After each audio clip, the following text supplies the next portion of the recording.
माननीय प्रोफेसर मनोज कुमार झा जी। माननीय उपसभापति जी, आपका बहुत बहुत धन्यवाद। मैं सिर्फ ये कहना चाहूँगा, आज सुबह जब पता चला कि economic situation in the country पर शॉर्ट ड्यूरेशन डिस्कशन है, तो मुझे कभी नहीं लगा था कि हमारी पूरी बातचीत टैक्सेशन, फॉरेन एक्सचेंज रिजर्व्स और वगैरह वगैरह की चीज़ों में रहेगी। अर्थव्यवस्था का वो एक चेहरा हो सकता है, लेकिन एक जनप्रतिनिधि जो राज्यसभा और लोकसभा में बैठे हुए हैं, उनके लिए आर्थिक परिस्थिति पे जब हम बात करते हैं ना, तो सर सबसे पहले गरीब की थाली नजर आती है। गरीब की, आप फॉरेन एक्सचेंज रिजर्व कुछ भी रख लो, लेकिन अगर गरीब की थाली में ऊपर परिलक्षित नहीं हो रहा है तो फाइल भी किताबी है और गांव भी किताबी।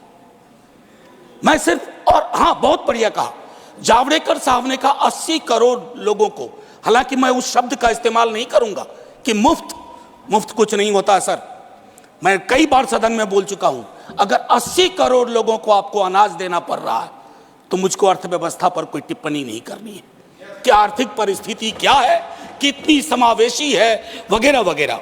सर, माननीय उपसभापति जी, सुधांशु जी जब बोल रहे थे, तालियां बज रही थी सत्ता पक्ष से, बजती भी हैं। अब विजय साई रेड्डी जी को कष्ट हुआ तो उन्होंने कह भी दिया कि ताली क्यों नहीं बजा रहे हो। तो जब सुधांशु जी ताली बजा रहे के वक्तव्य पे ताली बज रही थी, तो मुझे लगा कि गांव शहरों के बेरोजगार पर यह ताली कितनी भारी पड़ रही होगी। प्रधानमंत्री जी 14 में जब पहली बार चुने गए तो वो मंदिर मस्जिद की साइज के लिए नहीं चुने गए थे। 2 करोड़ प्रतिवर्ष नौकरियां उनका वादा था। 2 दाहें 20 करोड़। एक श्वेत पत्र तो बनता है कि हम कहां हैं। सर, माननीय उपसभापति महोदय, मैं कुछ चीजें आपके मध्य, क्या ऐसा तो नहीं है कि हम मानव विहीन और मानवीयता विहीन ग्रोथ स्टोरी के पक्ष में भजन गा रहे हैं, करतल ध्वनि कर रहे हैं? सर, कोई भी वैसा ग्रोथ जो फेसलेस हो, जॉबलेस हो, उस ग्रोथ से देश की हकीकत नहीं बदलती है। सर, बड़ी बड़ी बात लोग कर रहे थे। अभी पिछले महीने ये खूबसूरत किताब आई है, वेल रिसर्च्ड। आधी किताब में सर रेफरेंस है, ये है अनइक्वल। सर, हम किन देशों से पीछे हो गए हैं पता है? छोड़िए अमेरिका यूरोप की बात, बांग्लादेश और नेपाल इनकम इनइक्वालिटी को एड्रेस करते हुए मानवीय सूचकांक में हमको पीछे छोड़ चुका है। ये है सर दस्तावेज, ये अनइक्वल स्वाति नारायण की।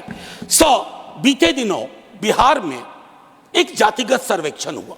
मैं चाहूंगा तमाम हमारे भाजपा के मित्र, उनको ना उससे मतलब ना हो, उसके प्रति विरोध हो, लेकिन एक बार उस दस्तावेज को पढ़िए, क्योंकि उन आंकड़ों में नंबर के बाद आर्थिक सामाजिक परिवेश भी जाहिर हुआ है।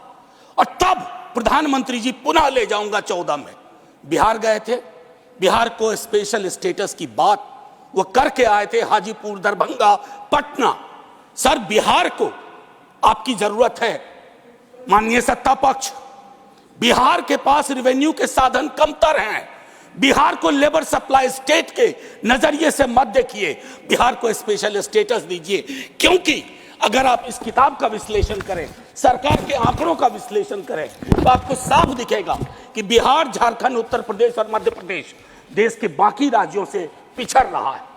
उसके अलावा दूसरा पहलू कहता हूं माननीय उपसभापति महोदय, इस किताब में बाबा साहब भीमराव अंबेडकर को धृत किया गया है, नॉर्थ साउथ डिवाइड के संदर्भ में भी।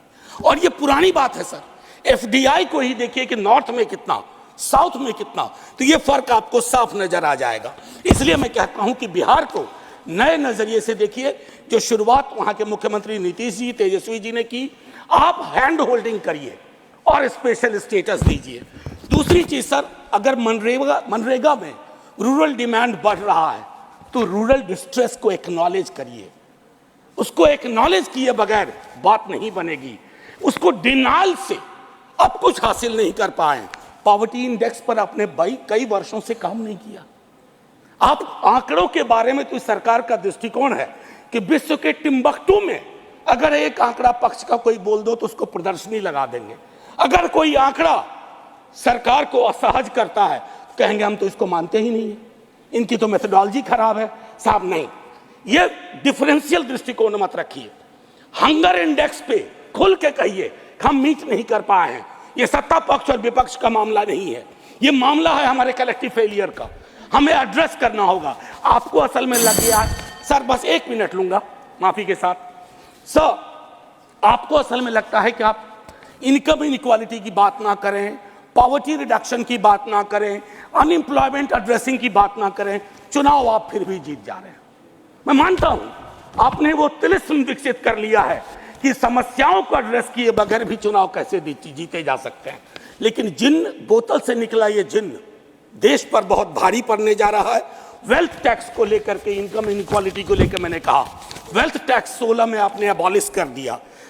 किसानों के बारे में सर मैं कहता हूं, आप कहते हैं शेयर बाजार उछल रहा है, बड़ी तारीफ होती है। सर, शेयर बाजार उछले और एक किसान आत्महत्या कर ले, एक युवा बेरोजगार आत्महत्या कर ले, तो आप किस चीज को कहेंगे सर? और कुछ नहीं कहना चाहता।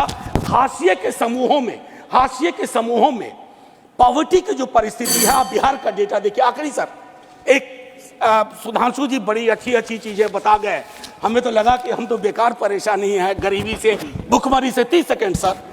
तो मैं आपके माध्यम से अपने मित्रवर्ग को कहता हूं, जब कश्ती साबितो सालिम थी, साहिल की तमन्ना किसको थी? अब ऐसी शिकस्ता कश्ती पे साहिल की तमन्ना कौन करे? जय हिंद सर। थैंक यू, धन्यवाद प्रोफेसर मनोज कुमार झा जी।